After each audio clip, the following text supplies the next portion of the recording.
Yang pertama saya mau menyampaikan kekaguman saya pada Cak Nun setelah selama ini melihat di YouTube, ternyata dari dekat cukup tampan juga. Oke, enak orang begitu.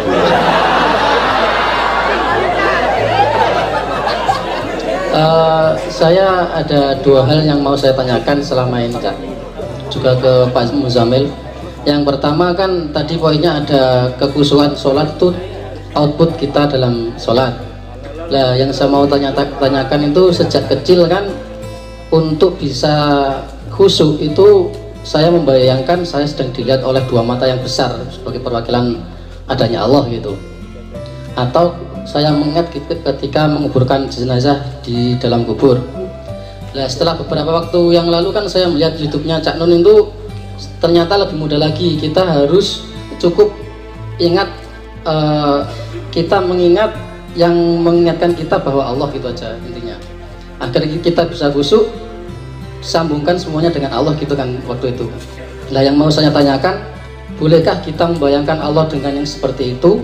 Masalahnya sampai sekarang kadang-kadang juga seperti itu, Ustaz. Dalam sholat kalau saya tidak khusyuk itu saya membayangkan dua mata besar sedang melihat saya sendiri.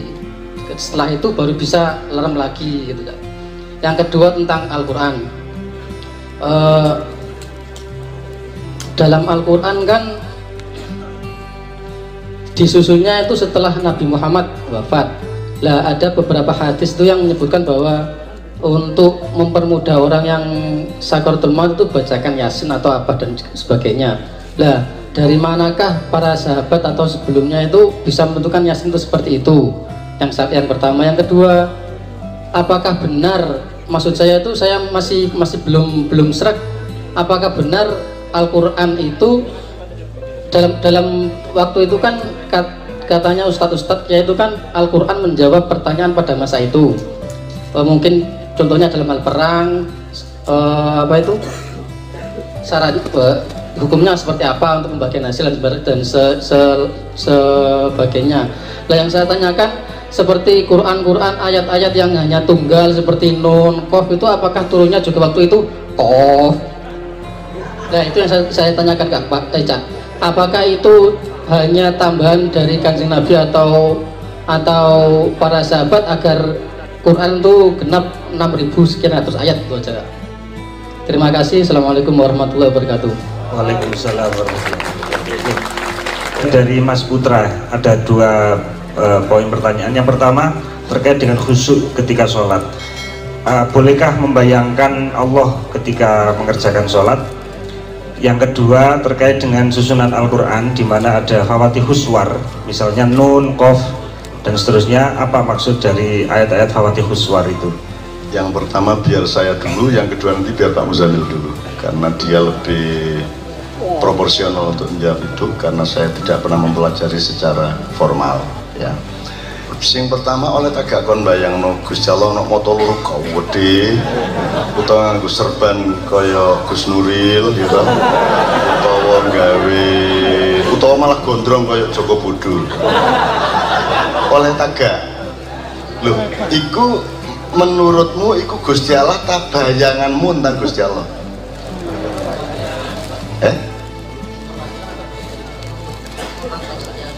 Lah ya, itu kon nganggep iku Gusti Allah sing motone iku sakmono apa bayanganmu? Ayo gak masalah bayangannya. Karena tidak mungkin tuh Anda mengetahui secara fisik Tuhan kayak apa, tan kinoyo ngopo, tan kinoyo opo, tan kinoyo sopo ya, laisa kamitslihi syai'un walam yakullahu kufuwan ahad. Jadi memang hanya begitu bisanya, asal jangan nganggep Gusti Allah ini motone gede lho, loro aja ngomong itu ya. Nah itu bayangannya enggak apa-apa. Nah ini memang yang menjadi problem umumnya masyarakat Islam. Rumangsane bayangan dia itu sama dengan faktanya. Itulah. Jadi misalnya orang tidak bisa membedakan Quran dengan pikiran dia terhadap Quran. Dia tidak bisa mengambil jarak dari sebuah ayat dengan mikirnya dia nang ayat itu. Dia selalu mengatakan, loh ini Quran, duduk Quran itu pikiranmu tentang Quran, kayak iso bedakno saiki ngomong saiki. Makanya kita belajar ilmu ruang itu, contohnya gini, supaya tetap menjadi ilmu komprehensif ya. Islam itu ruang apa bidang, apa bangunan, apa garis? Islam itu, Mas D, Islam itu kalau Anda belajar garis, bidang, bangunan, ruang. Islam itu ruang apa bangunan, apa bidang? Sing gampang ini, NU Muhammadiyah itu ruang atau bidang? Atau bangunan? Bangunan apa ruang? Nek cik bingung berarti awakmu ndelok maca medsos cik ngeluh ndasmu. Nek kon wis ngerti iki enteng kabeh ku gak masalah, gak masalah. Ya. Jadi kamu tahu kenapa mereka bertengkar? Karena mereka mempertengkarkan bangunan dalam konsep seolah-olah dia ruang. Itu bukan ruang, itu bangunan. Khilafah itu ruang. Tafsir HDI terhadap khilafah itu bangunan. Cetak ya Mas ya. Nah, iki angel iki jelasno di luar mak angel teman. Tapi insya Allah namanya wis wong kegembiraannya sudah luar biasa. Kalau Anda gembira, pikiranmu cerdas, pure ngono ya. Dan iki mangken gembira pol. Mek ana arek wedok ngadeg lho suwun ya. Sampai ngene Mang. Ya Allah, ya ngono tok lho suwun lho coba. Nah sebenarnya saya nanti ingin Pak Muzamil memuncaki dengan itu. Malam ini kan kita tidak ngomongin kegembiraan, tapi yang paling nyata malam ini adalah kegembiraan. Betul nggak? Itu. Jadi dan Islam itu datang untuk menggembirakan atau untuk bikin sedih? Islam itu datang untuk mempersulit atau mempermudah? Lah kok dinyel-nyel saiki? Ngeterno Islam kalau dinyel-nyel, diawat-awati, dinraka-nrakakno ya sampai gawane rabi. Dan aku ndelok potonganmu ini upama aku calon mertua ya udah ngeluh aku. Aku mantuku celonone kayak ngene iki. Ngono ya macam-macam. Tapi aku tak jawab ya gak masalah, ojo sedih kok.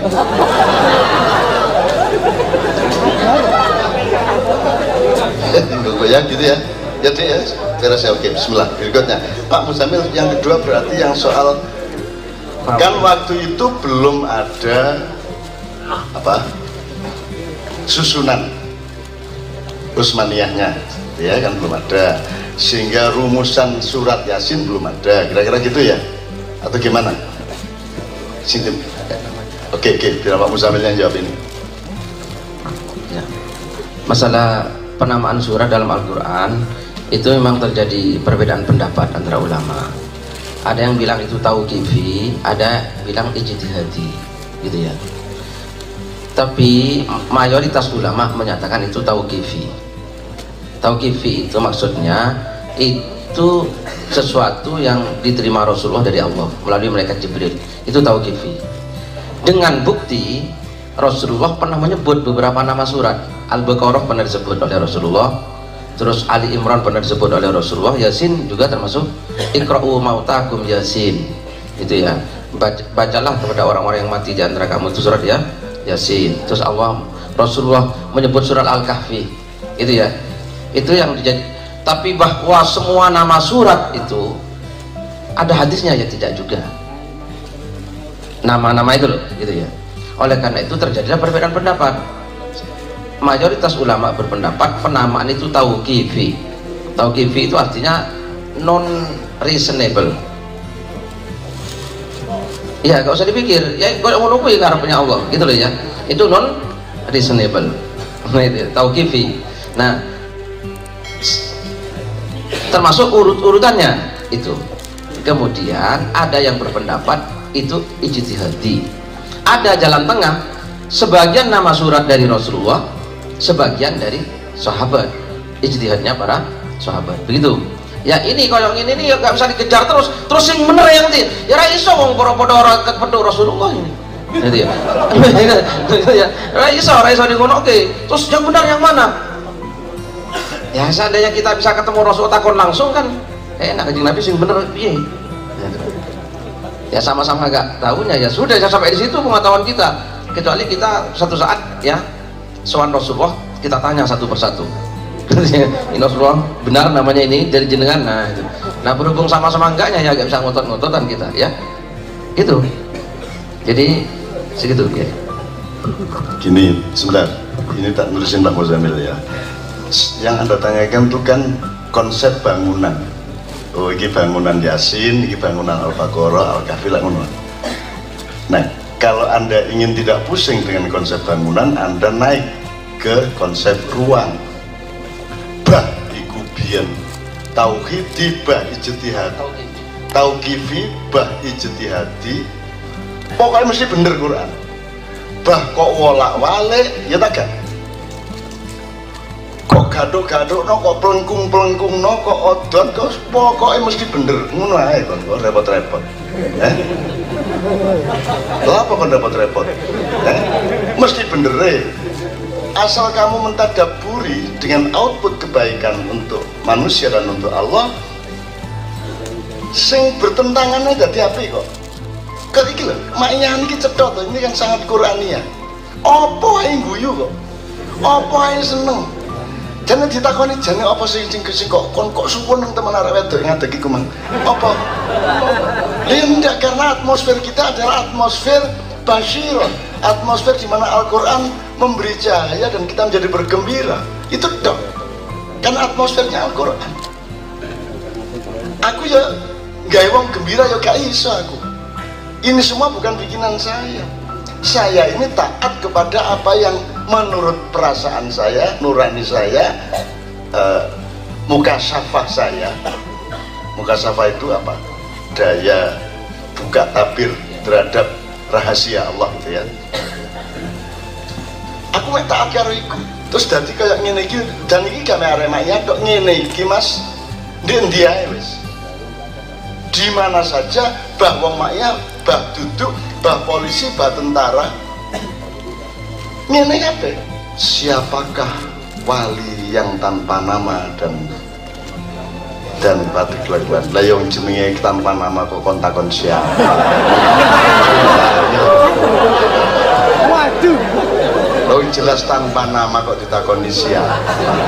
Lah tak jawab ora batal iku. Arek-arek ini yang Melayu, wong itu keindahan kok Anda mau, itu keindahan di dalam ruang, itu bukan bangunan dengan batas-batas. Karena soal wali itu in between, ya Nabi nggak sampai gitu ya. Kalau Nabi agak ada padatannya sedikit, tapi itu dari Allah padatannya. Kita tidak bisa merumuskan lagi Nabi, so hanya Allah. Kita ikut padatannya Allah, iki Nabi, iki Rasul, menurut ya. Kita sendiri baru nyari, oh ini kata wali, ini gak wali, gak iseng ini dia. Ya. Tapi itu semua relatif, itu semua goyang. Jadi Anda jangan berdebat soal itu menurut saya. Nah, sopo, gue tak duduk nolak, jadi gak tanpa nama, kan itu ya apa kan? Seneng ya, cuma tanpa nama kok ditakoni sopo. Sopo cak Satrio piningite, lo jenenge piningit kok ditakokno, jadi sengit no iku jenenge rek. Nek tak buka no, lak gak dadi piningit meneh, Satrio pambuka ya. Kan niku ya aneh-aneh kan. Tapi aku seneng itu sebagai kemesraanmu di dalam batin, dan itu jangan sampai terjawab. Yang terjawab, pertanyaan tuh nggak bisa diteruskan tuh. Kamu kehilangan keasikan. Lu sing enak itu gak jelas kok. Iya, yang ada sesuatu yang memang sebaiknya nggak begitu jelas. Ada. Misalnya, apa sebabnya orang berpakaian? Bayang non gak berpakaian.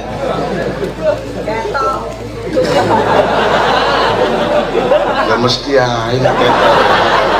Maksud saya, kon iso bayangno nek wong gak dikongkon tutup aurat oleh Allah, kon iso bayangno efek budayanya. Wis ya apa jajal? Ya apa kon? Simulasi lah. Nek arek SMP ngono iko. SMA. Kon arek SMA mulai subhanallah. Nek sodak mahasiswa, Allahu Akbar. Engko nek wis